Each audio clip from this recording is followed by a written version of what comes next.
Congress party गरीबों के साथ, कमजोरों के साथ, पिछड़ों के साथ, दलितों के साथ, आदिवासियों के साथ खड़ी हुई।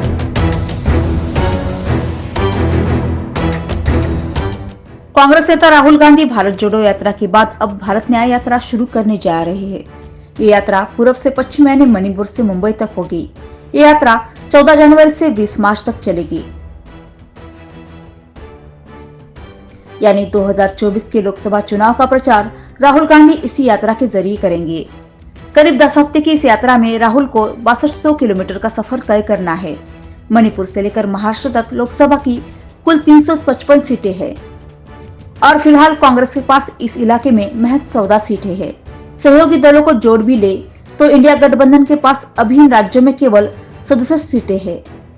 ऐसे में न्याय यात्रा के जरिए राहुल गांधी की नजर लोकसभा की कम से कम 200 सीटों पर रहेगी, ताकि वो दक्षिण भारत के सहयोगियों के जरिए बहुमत के आंकड़े 272 को पार कर ले।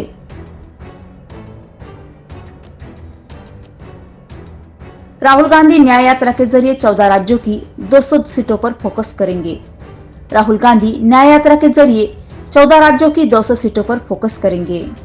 लेकिन सवाल यह है कि राहुल गांधी इस यात्रा के जरिए कांग्रेस की सीटों में इजाफा कर पाएंगे।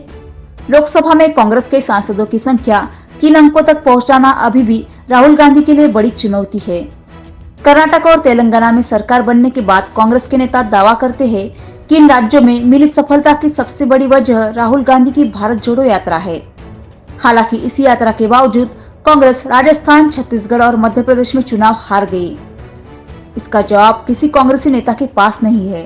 राहुल गांधी की यात्रा पश्चिम बंगाल, बिहार, झारखंड, उत्तर प्रदेश और महाराष्ट्र से भी गुजरने वाली है, जहां इंडिया गठबंधन में बड़े बड़े दावेदार हैं। चाहे बात बंगाल में टीएमसी और लेफ्ट पार्टियों की हो, या फिर बिहार में जेडीयू और आरजेडी की हो, या फिर झारखंड में झारखंड मुक्ति मोर्चा की हो, या फिर उत्तर प्रदेश में समाजवादी पार्टी की हो, या फिर महाराष्ट्र में एनसीपी और उद्धव गुट वाली शिवसेना की हो।